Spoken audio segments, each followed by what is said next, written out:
Welcome to the Bunkhouse. We're glad you stopped by. We've got a great show for you today. Our special guest is a good friend of mine who's one of the great actors of all time, Mr. Robert Fuller. And then out at the chuckwagon, Cliff and Bill are cooking sourdough biscuits. Ooh, I can't wait. You folks hang on. We'll be right back. In the Bunkhouse is brought to you by the good folks at Cowboys and Indians magazine, the premier magazine of the West. Pay them a visit at www.cowboysindians.com. Friends, I am so proud to have in the Bunkhouse with us today a very special friend of mine, Robert Fuller, one of the great actors of all time. Robert, thank you so much for taking the time to join us. Red, thank you. I can't tell you how pleased I am to be in the Bunkhouse with you. Well, we're proud you're here. Thank you. I know a lot about you, but let's talk about the early days of your career in film and television. Sure. I started in the picture business in 1952. Actually started out as an extra. Worked extra for quite a while, did some stunt work, got drafted in 53, spent some time in Korea, came back from there and started studying acting with Richard Boone in 1956, worked with Dick for quite a while. He sent me to New York to study with Sandy Meisner, where he had graduated from. When I came back, I got lucky and really started going to work. Did a lot of guest star parts in 57, 58, and then in late 58, they signed me to do my first television series, Laramie. Laramie. Yeah. Oh, I remember that. And tell us a little bit about that. And you know, in the very beginning of those Westerns, there were a lot of people who gained stardom that probably wouldn't have otherwise because they looked good in hats, they knew how to ride a horse, and they knew about the Western way of life. Dick Boone was one. I loved Dick Boone. Yeah, he was great. But you know, we made stars out of a lot of people on that show. James Coburn, was, Warren Oates. Lots of people on that show went on to have their own series, become movie stars, and it was quite interesting in those days to do that. We had Ernie Borgnine on the show. Of course, he was a movie star at that time anyway, and we were thrilled to get him. And where did you shoot most of those shows? Well, basically, we had, Universal Studios was 850 acres, and we had a huge back lot.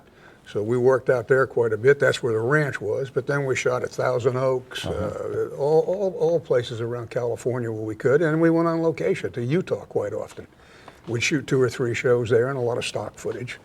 Now, how long were you on Wagon Train? I did the last 3 seasons of Wagon Train. Wagon Train ran for 8 years. As a matter of fact, I guest starred on it twice before I ever did Laramie. And then, because Laramie ran for 4 seasons, I did it. And then, talk about guest stars. My God, I worked with people like Barbara Stanwyck, Robert Ryan, Ronald Reagan guest starred on it. Became very friendly with Ron. Thank you, partner. Betty Davis, and it was unbelievable to work with those people. You're looking good there, pal, like those suspenders. And then along came Emergency. Were you kind of out of the mainstream for a while before Emergency came along, or were you working all that time? No, I was working, but there weren't any Westerns on, and I wanted to do a Western, and there wasn't one on the horizon. And when Jack Webb offered me Emergency, I turned it down. I didn't know him at all, and my agent said, Jack Webb has got a new series. It's a medical series, and he wants you to do the lead in it. And I said, I don't want to do a medical series. I'm looking for another Western. And he said, Bob, will you get with it? He said, there isn't one on the horizon, and there isn't going to be for a long time. At least go in and tell them, meet the man. And I said, well, I'll go in and tell him I don't want to do his medical series. So I did that night after work. I walked into his office, and when I walked in, all of the staff of Universal was in his huge big office. He's sitting behind his desk. And I went up and I said, Mr. Webb, I really have to tell you, I'm not interested in doing a medical series. And he said, shut up and sit down. That's Jack Webb.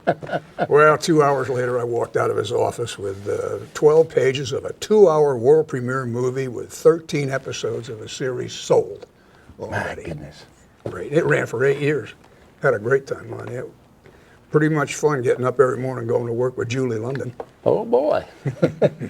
And then you did a lot of other shows.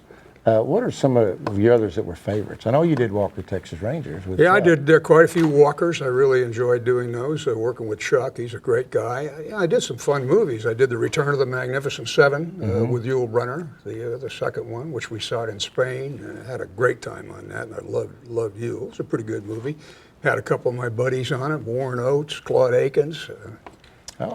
Good guys. Yeah. And today you live out close to Gainesville, Texas. You got horses and I sure do. and I a ranch. retired in 2004. My wife, Jennifer Savage, also an actress. She's still working, but I wanted to get out of Hollywood, and I wanted to get someplace where I could have horses in my bass boat and go fishing and do all that kind of stuff.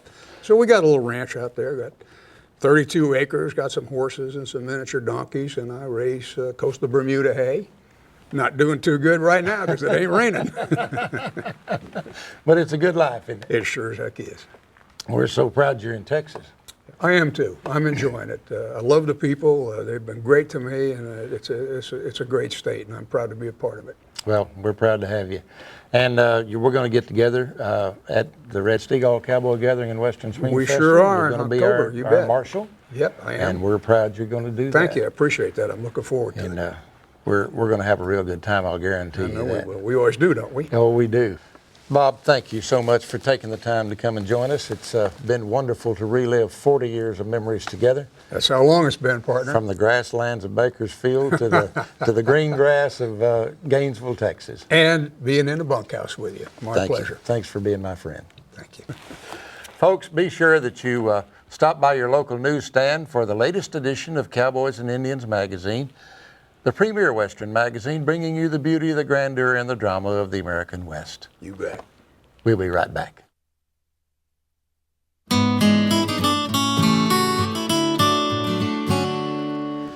I got so excited when I found out that Bill and Cliff are making sourdough biscuits today. They make the best biscuits in the world. And I promise you, I won't show the boys fighting over the last one. Cliff, glad to see you making some sourdough. Oh boy, I'll tell you what, these really got some good starter going here and look like they're going to be good. Tell me about that starter. Well, you just have to kind of keep it going, adding flour, sugar, a little water. What you like to do is add a cup or two of flour and get it pretty thick, because the thicker you have it in your starter here, the less flour you have to add in your bowl right here. So what we do here is to put it right, make a little well in this rising pot. While you're working on that, I see Bill coming over here. And I want to show you something here about another thing about pinching these biscuits off and putting them in your Dutch oven. All right, here we go. What we're going to do first thing here is put a little oil in our, this is a 14-inch oven right here. And we're going to get ready to pinch some of these biscuits off. That's one thing I want to show our folks, kind of how to do this. This is your biscuit cutter right here. It's really simple. You just put it up and pinch them off about the size of a hen egg. Kind of roll them. You kind of get your smooth side right there. Put them in your oil. Put them in your oven. Just go right on around with them and fill it up. And we've had some cooking for a while. Let's take a look. All right, let me get these off of here, and we'll get these other ones up here. I'll show you just what we got.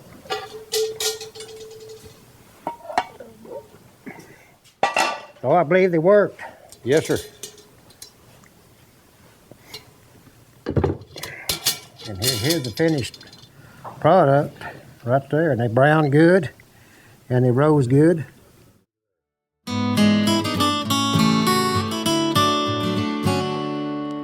I'd like to do a poem for you that I wrote back in 1989. It's about the land. And as I travel across this country, I'm heartened by the families who have been on the same place 5, 6, 7 generations. It's important that we protect our lands. It's important that we protect the people who feed us.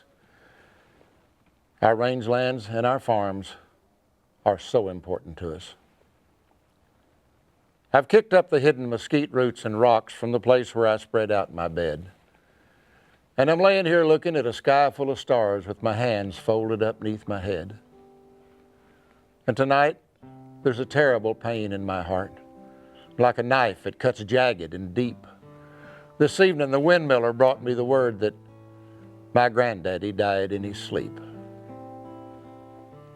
So I saddled my gray horse and rode out to a hill where, when I was a youngster of 9, my grandfather said to me, "Son, this is ours. It's yours, your daddy's, and mine." He said my granddaddy settled here after the war at New Tanks, where his house used to be. He wanted to cowboy and live in the West, come to Texas from East Tennessee. The longhorn were wild as a deer in them breaks. With a long rope, he caught him a few, and with the money he made from trailing them north, he proved up this homestead for you. When the railroad got closer, they built the first fence where the river runs through the east side. Then when I was a button, they built these corrals. And that winter, my granddaddy died. He said my father took over and bought up more range. With purebreds, he improved our stock. Windmills looked like they grew out of the ground. And that land got as hard as a rock. And during that dust bowl, we barely hung on. The wind tried to blow us away.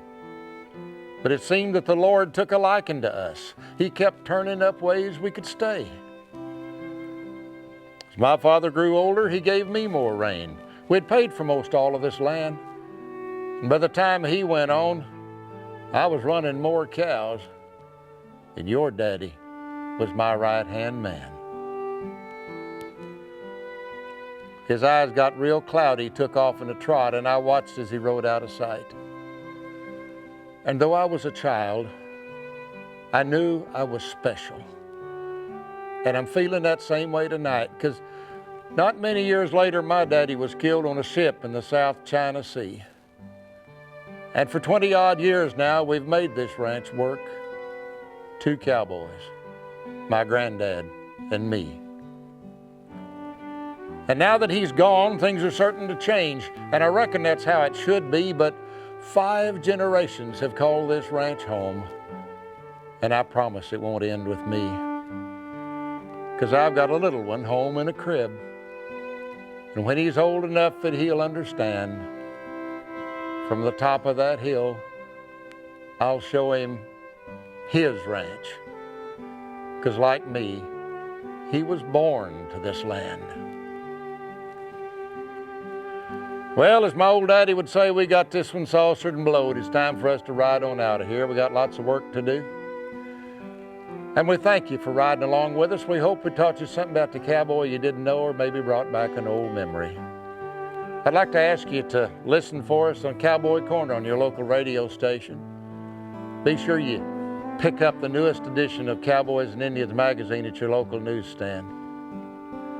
And the boys and I, old Dan and Jake and Leon and Badger, we'd like to invite you to join us next week, right here in the bunkhouse. Adios, y'all.